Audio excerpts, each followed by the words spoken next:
this network world wars has produced a lot of great things, particularly the ability with low probability interests to find other people who share the same interests.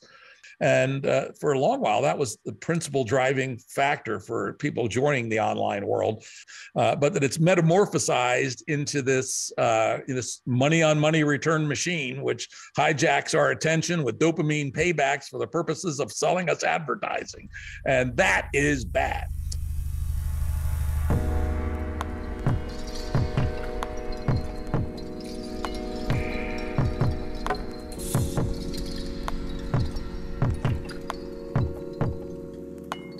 Hello, everybody. My name is Stephen Parton, and you are listening to the Feedback Loop on Singularity Radio.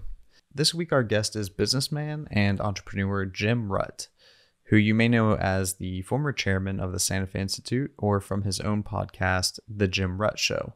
For those of you who are not familiar with Jim, he is arguably the founding spearhead for a movement known as Game B, which we will discuss more deeply in the episode, but which I will quickly describe here simply as an alternative to the exploitive and zero-sum approach to society that we currently have.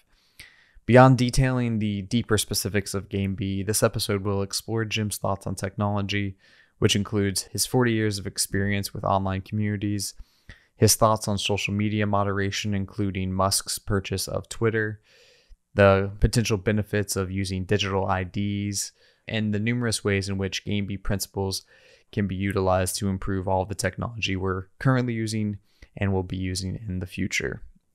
And finally, I do want to quickly warn listeners that if you're not a fan of profanity, this probably isn't the episode for you. Jim doesn't have much of a filter, and while that's no doubt a part of what makes him such a great thinker and an interesting conversationalist, it also means that some people may be quite put off by his blunt language. So just bear that in mind, but with that being said, let's jump into it. Everyone, please welcome to the Feedback Loop, Jim Rutt.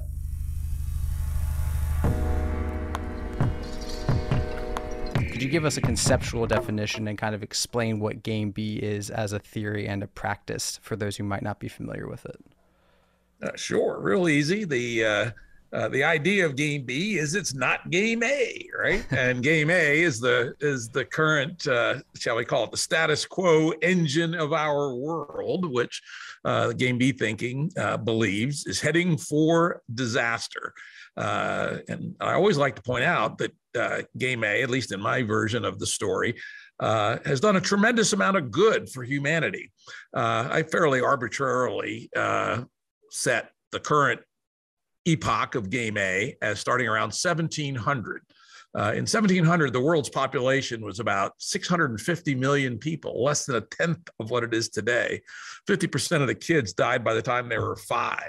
Most people lived in houses with dirt floors, no windows, and in the temperate zone were constantly suffering from respiratory ailments because they didn't have, decent fireplaces, didn't have glass in the windows, didn't even have windows. Life kind of sucked. The trade that humanity made going down the road to agriculture, turned out to not actually be a good deal up until around 1700. And around then, 3 things came together in England and Netherlands, essentially. And those were modern science. Think of Newton and Boyle and the lads having a good time in the 17th century. God damn, that would have been fun to be able to make those. I mean, with a couple $100 worth of equipment, make primary discoveries. Damn, no CERNs or anything like that necessary to do the stuff that Boyle did and Newton did. And then democracy, actually, or self-rule. I generally put the start of that, it's arbitrary, by 1688. When the Glorious Revolution in England, when William and Mary came over from the Netherlands, by the way, and had a limited monarchy, and Parliament was clearly dominant from that point forward. And then in 1694, through a series of flukes, the king needed money and made a deal with some rich dudes that in return for a massive loan, it gave them the right to print money, the Bank of England. And that was the precursor to modern finance. And keep in mind, all this was before the Industrial Revolution, really, right? And the three together, freedom to do your thing, not under the thumb of some feudal lord, science. Oh, what the hell? How does this work? What are the laws of thermodynamics? Shit, right? And then finance, the ability to get money mobilized out of thin air, frankly, using fractional reserve banking, allowed the Industrial Revolution to start taking off initially in England, and then quickly in the Netherlands and Belgium, and then spread across the world. And so as these three elements of Game B came together, it accelerated, and basically created the world we have today. The problem in it, but it's built on these things that accelerate, and it has no brakes. That's the fundamental problem with Game A. Did great things for humanity.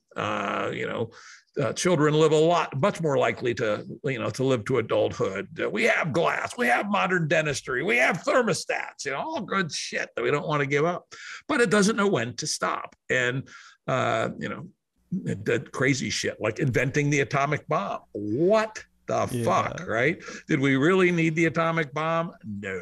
For the first time, we could actually do serious damage to our civilization in a few minutes. Oh dear, not a good idea. And then we continue to, ramp up. People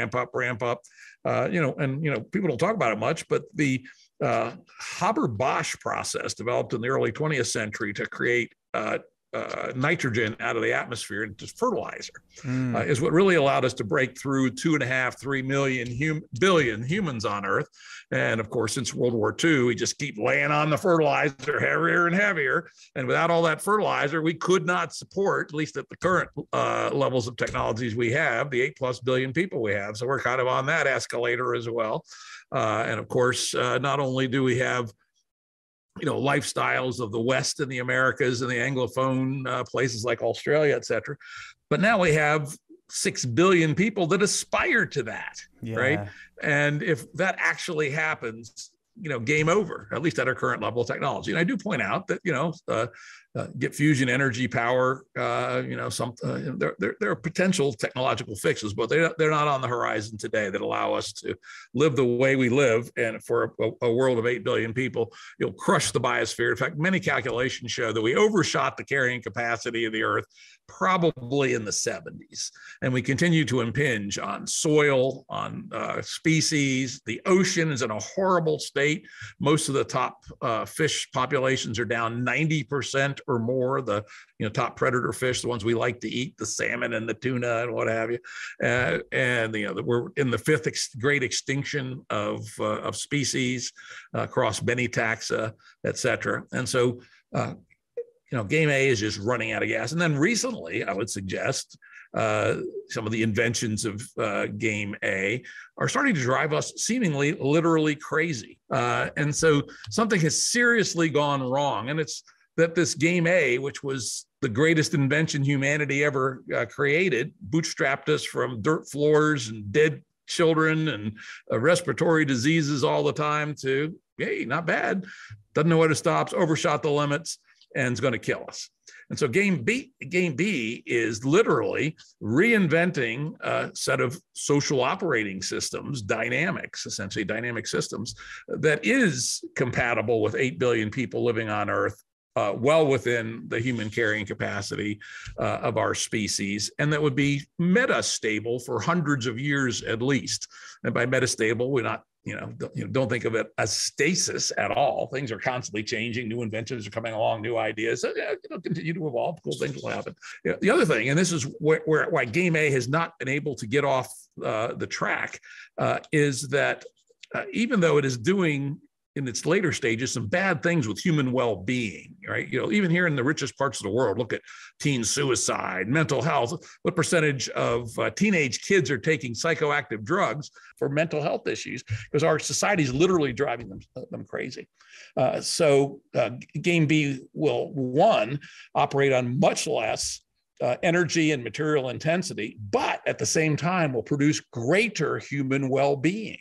And in fact, we have recently Peter Wang, one of our collaborators, CEO of Anaconda, came up with a very cool formula we call 3x3. We'll cut our material and energetic consumption by a factor of 3, and we'll increase our human well-being by a factor of 3. And you go, so how do we increase our human well-being? So what's gone wrong with human well-being? Well, specifically since 1870 or thereabouts in the most advanced countries, a little bit later elsewhere, the traditional way of life has been destroyed, which I like to call the mesosphere, the meso layer.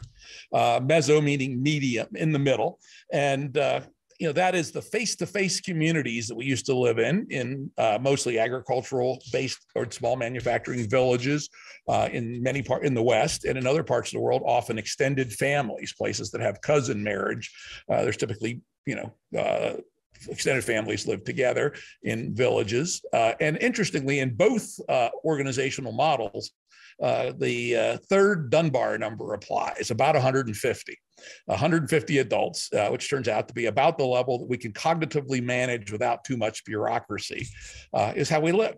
And starting around 1870, those things were broken up by industrialization, mechanized farming, which drove people off the land, et cetera. And so instead of live communities of face-to-face real humanness, we traded that for two sterile bits of social machinery, the market and the government. Right. And yeah, they kept us from starving. Right. They kept us from being robbed and raped by bandits, et cetera. But oh, by the way, the whole idea of police didn't even exist until about 1825 with the invention of the London Metropolitan Police Department. We used to be able to deal with criminals without a bureaucracy. Right. And so this trade turned out to kind of worked at the margin, but it ended up leading us to a bad place. And so the game B hypothesis is, how do we do this swing from use 1/3 of the inputs and get 3 times the well-being, which is to return to the mesoscale community and to build society from the bottom up in cells of about 150 adults, which we currently call proto-bees. And we're working on what that actually means. How do people govern themselves in a non-hierarchical, self-organizing, well, I would say non-hierarchical, self-organizing fashion in which the people are always in control, that there's a high amount of pluralism. Different proto-bees could be quite different. One could be organized like a Victorian village, right? Another one could be a mad sex cult, right? And as long as they adhere to the basic game B principles of 3x3, both are legitimate manifestations of game B. And interestingly, one of the things from the beginning, 2013, that game B is not utopian. There will never be a book that says this is how you do it, God damn it. On the other hand, there'll be lots of horizontal sharing as people discover things that work. Oh, here's a way to do sewage treatment using microorganisms and plants and stuff like that. Oh, it worked over here, it probably work over there. It might not work over here because climatic conditions are different. And so we see it kind of like the horizontal transfer that happened in bacterial communities, where the DNA moves horizontally in real time and not necessarily, kind of linear Darwinian type evolution that we're more used to. So that's a real short intro to the idea. To get a sense of the vibe, we have put a movie out recently. Oh, nice. That you can see at gamebfilm.org. It'll also provide at that site a link to our online communities where you can, as we say, find the others and start to play game B. What are some of the key features that you would say distinguish game B from game A in terms of the practicalities? When I think of game A, I typically think of hyper competitive, hyper individualistic, probably alienated, and it has a win-loss aspect to it. And where I think of game B, I think more of a win-win situation that has more cooperation and more community at its focus. Are those fair? Pretty damn close. That's quite good. Okay. And the other one that you miss, which is I think fundamental, actually, literally fundamental, which is a deep sense of security, right? Mm-hmm. Game A goes out of its way to create cultivated insecurity. My days when I was a highly paid corporate executive, I was wise. I just lived the way I always lived and put huge amounts of money in the bank. But I had people who I worked with who are making literally $1 million a year and spending $1.1 million, right? They were precarious. Why the fuck would anybody do that? But there are a lot of people that do. Game A cultivates that. And the way it cultivates it, one of the ways, and by the way, when I say Game A does, I'm not implying a conspiracy. I'm implying an emergent evolutionary memeplex essentially that just is. You can't blame it on anybody. Peter Thiel and the Koch brothers are not sitting in the back room manipulating everybody. This shit just happened, and it happened for every step along the way made sense, right? But we've evolved into this thing that the egregore is one of the current terms for the kind of an emergent memeplex that is kind of a meta operating system for a society, so it's built in insecurity, and it's one of the key drivers is status through possessions, right? Right. If you define yourself in having more shiny shit or positional goods, like, oh yeah, I got a fucking original Vermeer, oh dude, aren't I cool, right? And you think that actually makes you a better person or more likely to get laid or whatever the hell your metric is, then you're on this endless hedonic treadmill of more, and you're never satisfied. As it turns out, the little hits of dopamine that our systems are set up to provide don't last, right? Look at the history of people who hit the lottery, literally $50 million. Most of them are miserable and broke again in 4 or 5 years. It's pretty funny. While in the Game B land, we're about self-actualization, about becoming the best people, the most interesting people, the most social, convivial people. Someone that can tell a great joke at a community beer bash will have a lot more status than some ass clown that drives up in a Porsche. Instead, the person who is the kindest, most empathetic person will have status in that dimension. The person who knows how to do flower arrangements for each social event, and then Game B lands we imagine as being full of social events and ceremonies and holidays. There'll be a holiday at least once a week, right?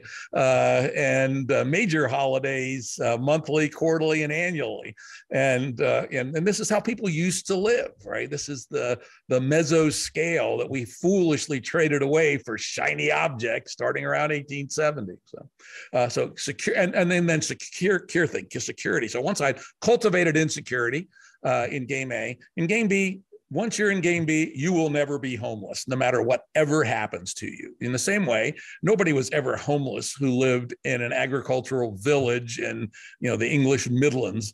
Somebody always puts you up in their attic and feeds you, and your job would be to, be pleasant to people or something, right? And mesoscale, nobody starved in places that weren't having an actual famine, and yet you go to San Francisco, the richest city in the fucking world, in some sense, right? And what do you see? Thousands of people wallowing in their own shit, right? It's fucking depraved. If you want evidence that Game A is literally insane and is way, way, way past its sell-by date, just go to San Francisco and walk around, right? Yeah. That will never happen in Game B.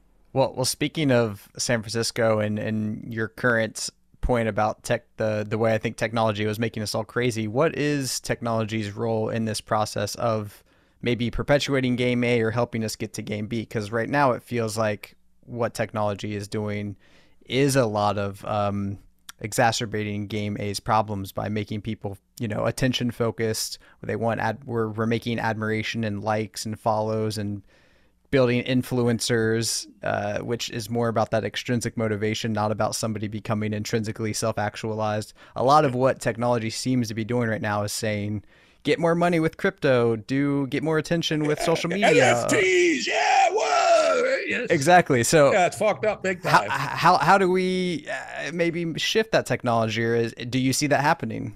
Well, if it doesn't, we're fucked, right? So, fair enough. So I'm assuming that we'll make the shift, right? Yeah. And you describe it very well. This late stage Game A, where we have learned how to let computers teach themselves through our data to apply dopamine bribes to hijack our attention, is fucking degenerate as shit, right? And you start looking at the teen suicide statistics. I looked at a few months ago, I decided to take a look at one of these new things, something called TikTok. And as a person who has been designing online products since 1981, I said, dude, somebody invented fentanyl, right? Oh, yep. I said, this is it. I don't know if it gets any better than this, right? In terms of malicious game A-ism, right? I used it 4 times, then deleted it off my phone, right?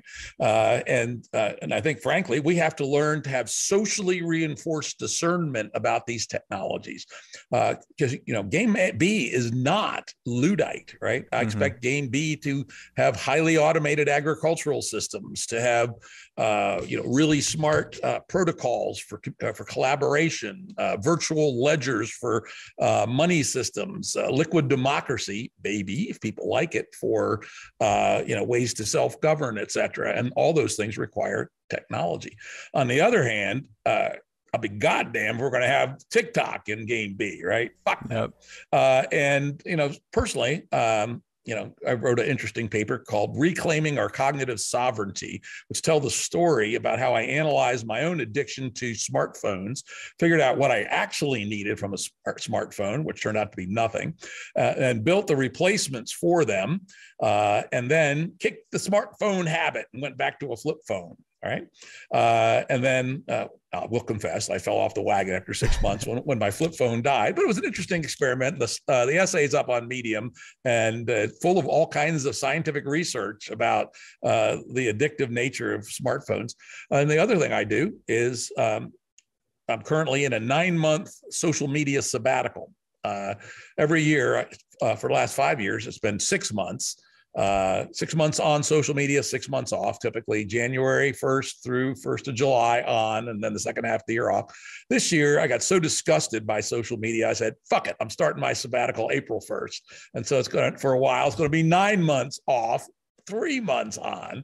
And frankly, the only reason I have them the 3 months on is because, I do have my podcasts and my essays. I have to do a certain amount of Mr. Public Personality and propaganda and marketing and shit like that. But if I didn't, I probably would just say, fuck that shit entirely and be done with it, right? And on the other hand, I expect we will have game B things that are metaphorically similar to social media, perhaps, allow people to self-organize, find people they want to collaborate with. Because, oh, by the way, this network world of ours has produced a lot of great things, particularly the ability with low probability interests to find other people who share the same interests. I started helping build the consumer online world in 1980 when I went to work for a company called The Source, which was the very first consumer online service.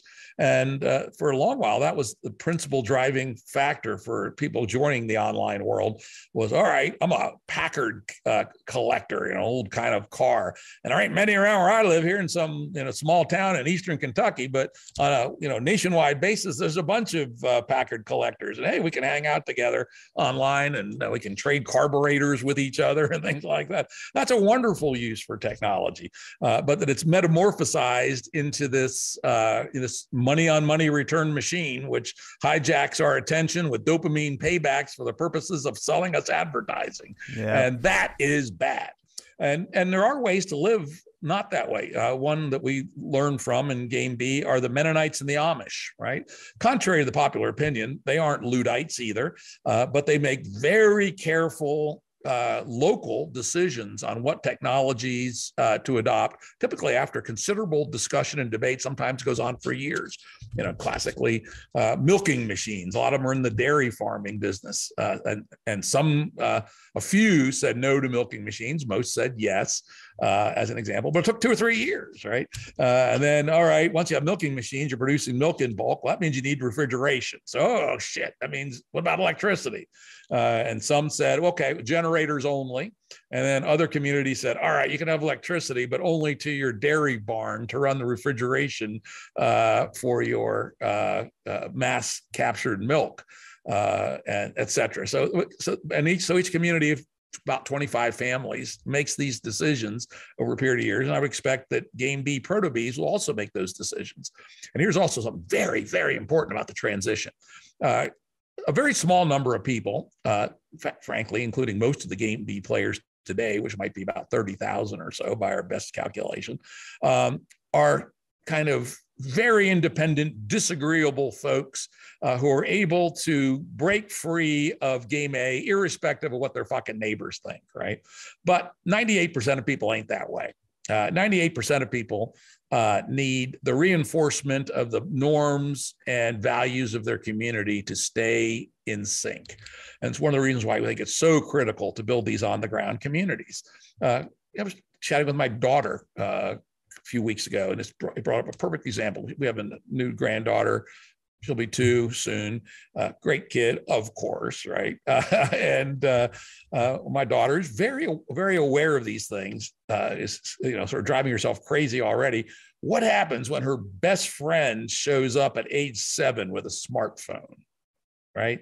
Yeah. Because our daughter's intent would be, no smartphones till you're 18, probably. Maybe you get a flip phone when you're 11 or 12, right? But your best friend and all the people in your social network do all their interaction on smartphones. God, what the hell kind of fucking, you don't want to isolate your kid from their peer group. On the other hand, you don't want to give them something that's clearly worse for them than cigarettes at the age of 7.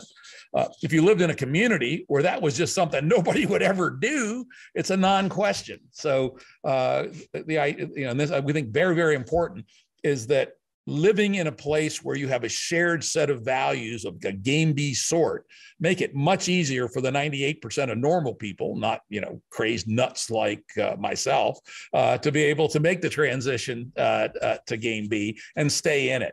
And so this idea of values and community kind of have to co-evolve together, and they'll get more purely game B over time, right? We don't expect people to be able to make giant leaps. Again, in my venture business and then my venture capital businesses afterwards, I always had a saying: you can't jump up a cliff, right? There has to be a path to get from one place to the other. And letting relatively normal people living together with other reasonably normal people who have all agreed collectively to follow a set of values that are quite different than game A will make it way easier for them to collectively stick to that agreement. That's our hypothesis.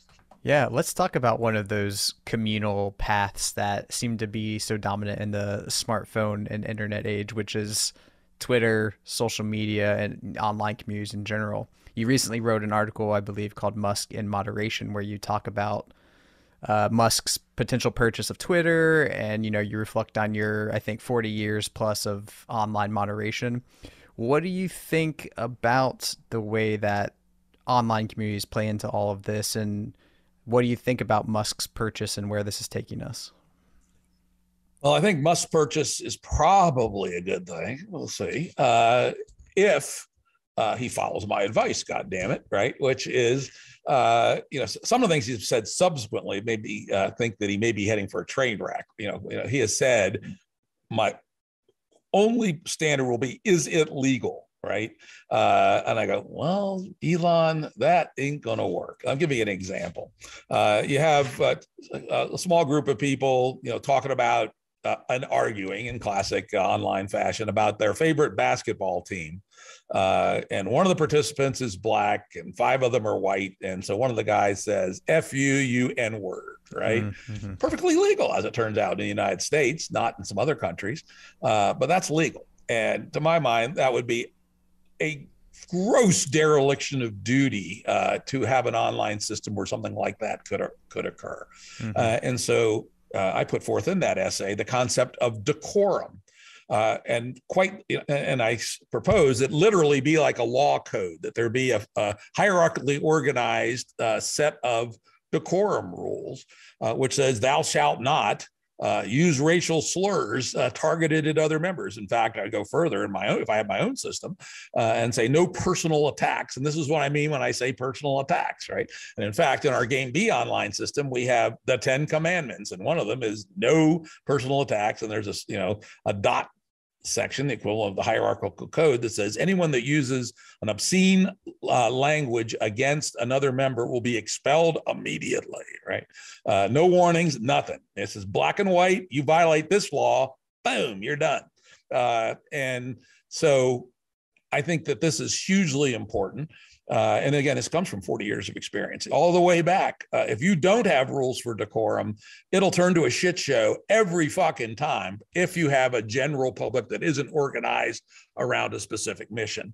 And this is also important, in the groups on Facebook, say, for instance, groups can often get by with relatively light moderation because they're organized around a mission, and being ostracized out of the group is punishment enough, right? In many cases. And in Facebook, they give the group admins that power. But it's in the public square that the problems arise principally. Think about the non-group parts of Facebook. Think of all of Twitter. Twitter is the one major system that has no subspaces at all. The other extreme is Reddit, where it's all subspaces, for instance, right? Facebook's sort of halfway in between. And so it's in the public square that I'm really talking about, that you need the equivalent of law and order, but only on decorum, not on point of view. If people want to talk about QAnon, let them talk about QAnon, so long as they do so respectfully without personal attack. And talk about goofy ass ideas about COVID, like ivermectin as the cure-all or something.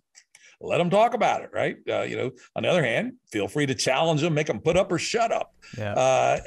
But make sure everybody is polite with each other. And that's how you balance free speech with moderation, so that you can continue. You can talk about anything you want, so long as you do it within the rules of decorum.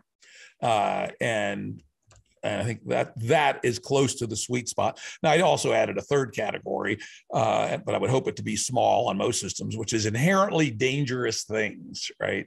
As an example I gave was, instructions on how for teenagers to not let their parents know that they want to commit suicide, things like that. How to make poison, how to make bombs. No, I think there's probably places online where you should have that kind of information. But in terms of the general open public square, I think it's perfectly reasonable for the operators of those public squares to say inherently dangerous things, we will ban those, or direct advocacy of serious crimes. And the reason I add serious crimes is I think traditional civil disobedience crimes, you should be able to advocate for those, right? Having a anti-war demonstration without a permit, for instance, or even blockading a draft, an army recruiting office, illegal, but it's a misdemeanor. And I think that people should be allowed to advocate for civil disobedience grade crimes, even in the public square, but probably not go rob a bank or go assassinate this governor, something like that. So again, and these things should be quite specific. And so that people can look up in the rule book and see what are the current rules on this system. And we need that looseness, right, within the decorum rules, because that's kind of how we get fringe thinkers and innovators who continually push us forward as a society, right? Yeah, in fact, an analogy that somebody came up with, I thought was a great one, which is the garage band analogy, right? Most garage bands suck, but if we didn't have garage bands, popular music would not move forward. And in the same way, original socio-political economic thinking or aesthetics or anything else, most of it sucks. Most of it's idiotic, right? But one of the things we learned from complexity science, which I spent the last 20 years studying, really, really hard to say what ideas really suck, right? When they're small and tiny and new, and we don't really fully understand how our whole world's going to unfold. The other model I call is the green shoots model. If you're the area along the edge of a forest, there's all kinds of stuff coming up. A lot of it's shit, some of it's good, but you won't know what it is till it comes up. And so you can't just go around with Roundup, kill everything. You'll have a very sterile, nasty place. So, let things bloom, and the marketplace of ideas will eventually sort things out. Yeah, goofy ass shit like QAnon will exist for longer than we might like, but I would be very surprised if QAnon's still around 20 years from now. And I'm perfectly willing to accept a couple 100,000 people believing utter horseshit. Hell, think of a number of people that believe in Christianity, right? Total horseshit as far as I'm concerned. And yet I'm willing to tolerate Christianity so long as I can also float ideas like Game B. Yep. In terms of empowering that sense of decorum, what do you think about the idea of creating something like digital IDs or having people verify their ID before accessing something like a Twitter, even if they can be anonymous once they're on? What do you think about them having to verify that ID to get in? Yeah, I am very strongly in favor of it. And in fact, I do run my own system, or at least I'm the lead admin. And there we have a rigorous real ID only, right? So you have to use your actual name. I've also been a member of a kind of an interesting ancient online system called The Well. It's probably the oldest surviving online community, still exists, well.com, been running since 1985. And it's essentially a whole bunch of forums, hundreds of them, some of the highest quality content online you'll ever find. And oh, by the way, full disclosure, I'm a minority owner of the damn thing. I think I own 15% of it or something. A bunch of the users got together and bought it from its parent when the parent was going to shut it down. So no one's getting rich off it, I can tell you. But anyway, it's a wonderful place. And it's always been real name only. And they actually call you up on the phone and verify that you are who you say you are beyond just the credit card. So they have a pretty high know your customer idea. And personally, I think that in many cases, that's superior. On the other hand, in the public square where people might get, say in a totalitarian society, and ours isn't far from that on occasion, you might want to have so-called pseudonymity, which is what you alluded to, which is there's a proof on the system. There's only one person, one actual human per identity, so reputational costs can occur if you're an asshole, right? But you don't have to expose who you are in real life. And I think that is the correct place for a system like Twitter, is pseudonymity, but pseudonymity backed by proof of humanity, and only one human per pseudonym, and only one pseudonym per human. I think that provides the sweet spot for the necessary protection of real world identities for some people, and at the same time isn't the open shit show that Twitter historically was. They've kind of cracked down, sort of, maybe somewhat about that, but not very much. You can still, God knows how many Twitter IDs I have. Fuck, right? But yeah, that's where I'd come out. And this goes back again, 40 years experience. I mean, one of the very first precursors to social media on the source in 1982 was called Participate. And we ran two versions in parallel. One where you had to have your real name, and the other where you could be completely anonymous and have multiple IDs. Well, guess what? The one that was totally anonymous, multiple IDs, turned into a dumpster fire, prodigious proportions, and we closed it down after about a month. And this is at the very dawn of online, right? So you couldn't blame it on Trump, or you couldn't blame it on hyper partisanship or anything else. You could just blame it on human fucking nature, right? Mm-hmm. Yeah, I mean, speaking of the human nature, I mean, I think that's one of the biggest issues with social media right now, and its momentum that it gives to Game A is the fact that it doesn't have a social cost to it. It doesn't create those evolutionary checks on us because it doesn't hold us accountable. We don't have that town square accountability that we have, where people would eventually be like, this guy's kind of an asshole, let's just stop including him in our conversations. Yeah, that doesn't happen anymore. So it feels like we need some ways to kind of build in, whether it's through algorithms flagging people who have bad decorum, or creating, I don't know about rating systems per se, but some kind of way to hold people accountable and build an incentive for positive behavior as opposed to negative behavior. And I think, there are some really cool user side tools to do that. Like, I would love to be able to grade the links to various people, right? Which says, all right, if X says anything, and actually here's the more, it would be really lovely, and we're getting to the point where now it's probably practical. If Steven says something about, classical music, then +5. I definitely want to hear about that. But if Steven says something about politics, -5. He doesn't know a goddamn thing about politics, right?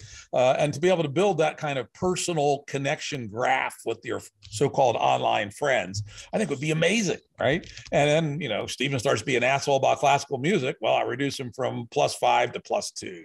Let's see. It gets even worse. Oh, he's a -5. Fuck that, right? And so be able to, and then in some sense, you're not having a systemic thing like a social credit score, which could be very dangerous. But you're essentially having an emergent effect from everybody making individual decisions about the quality of the links that they are establishing. Yeah. And that's, here's something else. And this is, I call this education, but of course you can also build the system. One of the things that plagues Facebook and Twitter in particular is how easy it is to share or retweet, right? People don't realize that that's a moral obligation. When you make a retweet, you should morally say, is this action good for the world? And if it's not, don't fucking do it. Now you could build some helpers into that. Like, for instance, you could just pop that up every time someone says retweet. Do you believe this is good for the world? Yes or no? And there's a fair bit of research that indicates that those kind of little nudges actually make a big difference. Yeah. The other thing you can do is very substantially limit the number of retweets, 1 or 2 a day, maybe, right? And maybe if you've proven through a long period of time of being a high fidelity retweeter, maybe that gradually grows based on other people's ranking of you, just the way we just talked, right? Maybe it grows to 5 eventually, but very, very promiscuous retweeting for no good reason at all, just because it hit your dopamine button, is very, very bad. And in fact, that's how the shit storms on Twitter and Facebook get started, when people retweet things without discernment. Yeah. So would you support something where we maybe make the newsfeed algorithms open source and allow people more customization? Yeah. Yeah, I talked about that in the essay and also in some of the podcasts I've done. In other words, not only do I like to have an open source, but as you indicated, I'd go one step further than Elon has proposed and have a marketplace of algorithms, and that they'd all be open source, right? And so you can see what they are, and you could choose. Well, I want one that's pretty flat. I want one that has this very interesting feature that we talked about of modulated weighted links, etc. And then one of the podcasts I did with Brett Weinstein, he came up with a really brilliant idea, which is if you could. People would have to publish which algorithm they use, and you could put yourself in their shoes quite literally for a day or two. How does Kim Kardashian see the world? Let me walk in Kim Kardashian's algorithm for a couple of days. I'll probably go insane, but what the fuck, right? And so there's a lot of interesting things you can do when you have a transparent, open source marketplace of algorithms. I would absolutely love that, because I feel like people would feel incentivized and want to walk in other people's shoes to say they did it. But through the process of doing that, whether they planned on it or not, would kind of have to empathize with that person. Exactly. Right. Exactly. And when Brett said that, I said, God damn it, this is one of the best ideas I've heard in a while. Right. It's just that. Do you think we'll actually see any of these features come down the line, though? I mean, with stockholders kind of incentivized to profit in ways that are at the cost of well-being, that kind of maybe make a -3 on well-being. Do you think we'll really see this happen? Not without some major reforms, or a maniac like Elon Musk, who doesn't give a fuck, right? Yeah. If I was the richest dude in the world, I might do something like this too, right? Which is, I'm just going to do the right thing. And he said explicitly he does not care about the economic return. We'll see if he can actually stick to that. But that's that's frankly why I'm afraid that he might drive into a ditch. But on the other hand, a guy who really is willing to do this not for economic return has at least the starting point to do the right thing. Because frankly, if you're out to maximize shareholder value, you should be fucking Zuckerberg, right? Just the worst goddamn evil motherfucker imaginable. That actually is the economically correct answer in the current state. And whoever the hell came up with the fentanyl called TikTok, that's what Game A leads us to. TikTok. And actually, I don't know if it exists yet, but somebody no doubt will produce an X-rated version of TikTok. And then the doomsday clock might well be at 11:59:59 at that point. Do you think the government should get involved with this at all? Or do you think this is something that should take place in the commons? Do you think that we should have regulatory bodies doing this, or should we ask the grassroots to really champion these changes? I think we have to, in the current state of Game A-ness, we have to provide some scaffolding top down. It would be nice if we could do it all bottom up, but it's not realistic. The big players are just too goddamn big. They're too psychologically astute. We're too stupid. We're confronting computers smarter than the ones that beat Kasparov at chess. That are being pointed at us to exploit our ape-like features. And always keep in mind, we're just fucking apes with clothes, right? It's always also useful to remember that. So I would be willing, as much as I hate government, and I do, I would be willing to do some of it top down, but only for large things. And I think in my essay I said, systems that have more than 25 million unique visitors per month ought to be mandated to have the following set of moderation rules and appeals that are available, and open source the algorithm and all that sort of stuff. Yeah, so I think, in the current place where we're at, the only way to turn that ship around in any time soon would be by government regulation. And that is, the point of democracy after all, right? The economy is not the reason we have a society, right? We have a society first, and think about the idea of a furnace in your basement. It's there to heat your house. On the other hand, fire with no constraints on it can burn your house down and your whole neighborhood.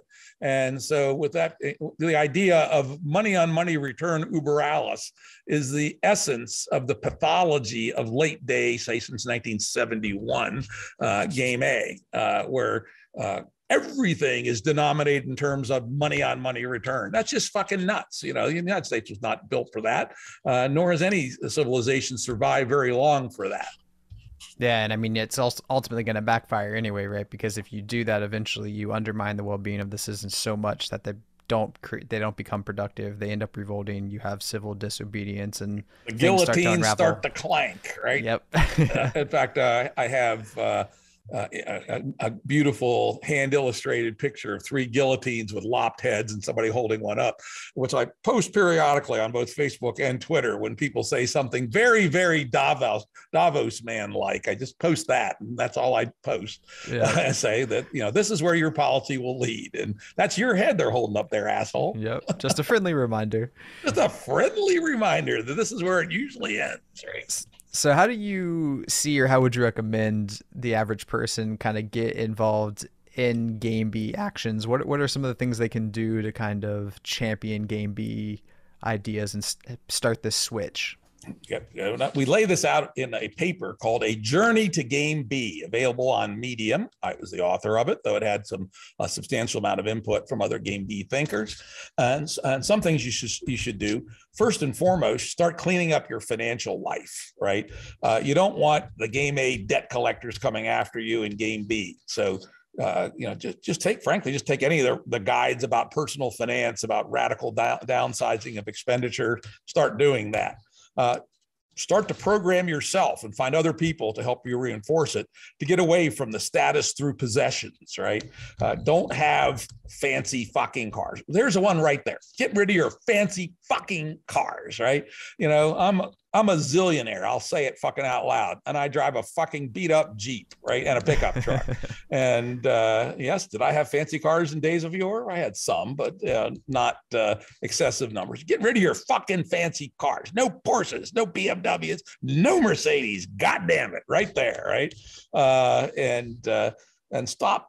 And it's hard at first because I love cars. I read Car and Driver. I see some review for some 700 horsepower mid-engine fucking, the new Z06 Vet. Oh, fuck, that'd be great, right? No, that's wrong. That is not Game B. And don't buy fancy shit at fancy stores, right?